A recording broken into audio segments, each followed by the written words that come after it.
নমস্কার বন্ধুরা, আমি অনু চলে এলাম আরেকটি রান্না নিয়ে। আজকে আমি করব নিরামিষ বাঁধাকপি। তার জন্য আমি কড়াতে দিয়ে দিলাম কিছুটা সর্ষের তেল। আর এই বাঁধাকপিটা এতটাই সুন্দর হয় যে রুটি, পরোটা, ভাত সবার সঙ্গে এটা খেতে ভালো লাগে। তো দেখতে থাকুন আজকের আমার বাঁধাকপি। প্রথমে আমি তেলটা গরম করে নেব। এখন আমি দিয়ে দেবো কেটে রাখা আলু। আমি এখানে একটা মিডিয়াম সাইজের আলু নিয়েছি। আলুগুলোকে নুন হলুদ দিয়ে ভালো করে ভেজে নেব।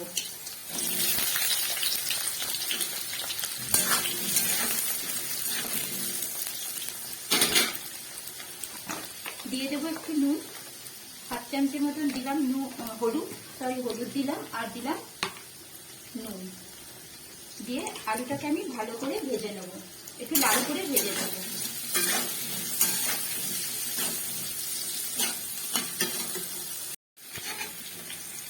আলুটা ভালো করে ভাজা হয়ে গেছে, আলুগুলোকে এখন আমি তুলে নেব। এখন এই তেলের মধ্যে আমি দিয়ে দেবো গোটা জিরে আর তেজপাতা, একটা শুকনো লঙ্কা আর গোটা গরম মশলা।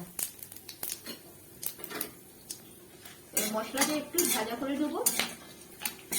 এখন এর মধ্যে আমি দিয়ে দেবো কেটে রাখা টমেটো। আমি একটা মিডিয়াম সাইজের টমেটোকে কেটে রেখেছি, এটা এর মধ্যে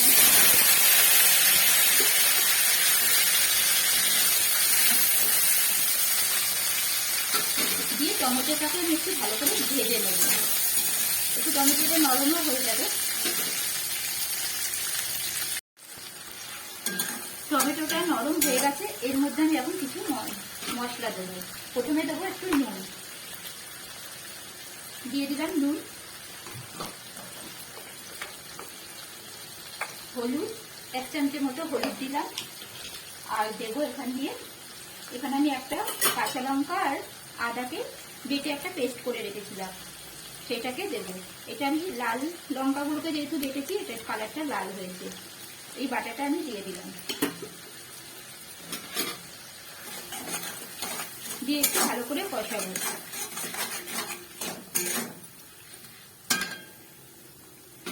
আর দেবো ভেজে রাখা জিরেকে ভেজে গুঁড়ো করে নিয়েছিলাম, সেটাকে আমি 1 চামচের মতো এর মধ্যে দিয়ে দেবো।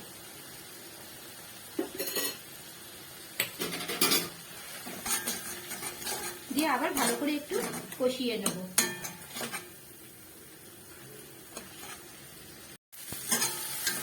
মশলাটা একটু কষানো হয়ে গেছে, এর মধ্যে আমি দিয়ে দেবো একটু জল, অল্প একটু জল দেবো যাতে মশলাটা পুড়ে না যায়।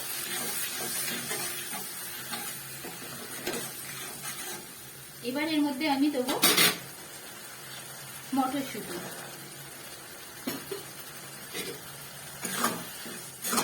মটরশুঁটিগুলো দিয়েও একটু ভালো করে নাড়িয়ে নেব। আর দিয়ে দেবো ভেজে রাখা আলুগুলো।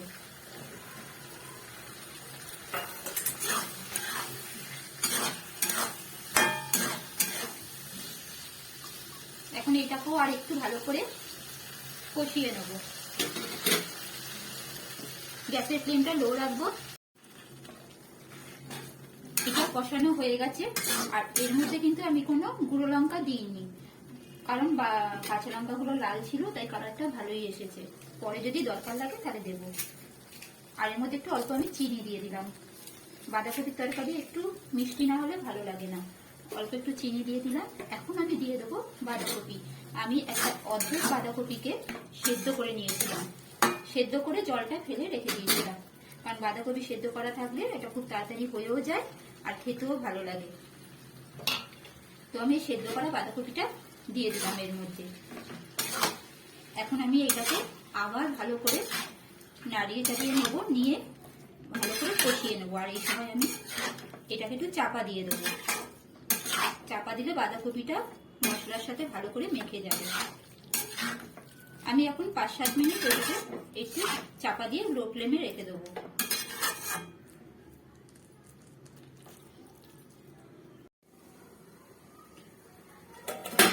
এখন আমি ঢাকাটা খুলবো। 5 থেকে 7 মিনিট পর দেখুন আমি ঢাকাটা খুললাম। তো বাঁধাকপিটা কিন্তু ভালোই মজে গেছে আর মশলার সাথে ভালোভাবেই মিশে গেছে।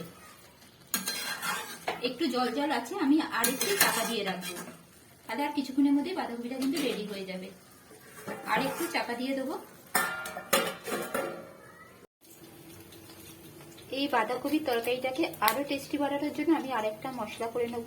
দেব 1 চামচে জিরে, 1 চামচে মৌরি, আর 2টো তেজপাতা, আর 2টো শুকনো লঙ্কা।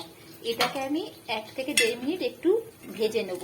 নিয়ে মশলাটাকে গুঁড়ো করে তারপর আমি বাঁধাকপির মধ্যে দেব। আরো 5 মিনিট পর আমি আপনাদেরকে দেখাচ্ছি। দেখুন বাঁধাকপিটা একেবারেই গলে গেছে, আলুগুলোও গলে গেছে। এখন আমি এখানে দিয়ে দেবো যেই মশলাটা আমি বানালাম এখন, সেই মশলাটাকে আমি এখন এখানে দিয়ে দেবো।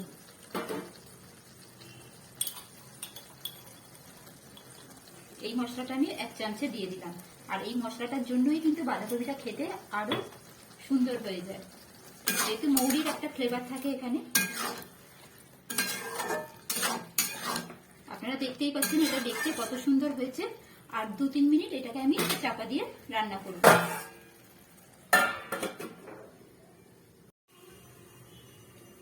2 মিনিট পর আবার ফিরে এলাম।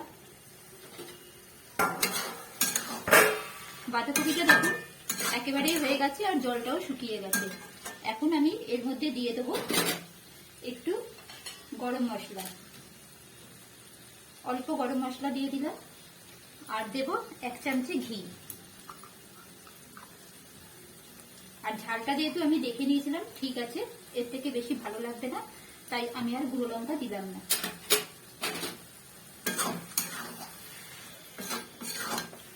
বাঁধাকপিটা আমার একেবারেই রেডি।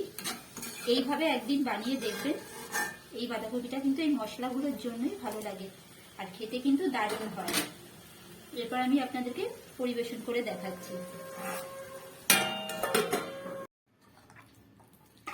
বাঁধাকপিটা এখন গরম গরম পরিবেশন করে নেব। আর বাঁধাকপিটা রেসিপিটা যদি আপনাদের ভালো লাগে তাহলে আপনারা একটা লাইক কমেন্ট করবেন। আর অবশ্যই বাড়িতে একবার বানিয়ে দেখবেন। এইভাবে বাঁধাকপি কিন্তু রুটি, পরোটা, ভাত সব কিছুর সাথেই ভালো লাগে। আর ভালো থাকবেন, সুস্থ থাকবেন।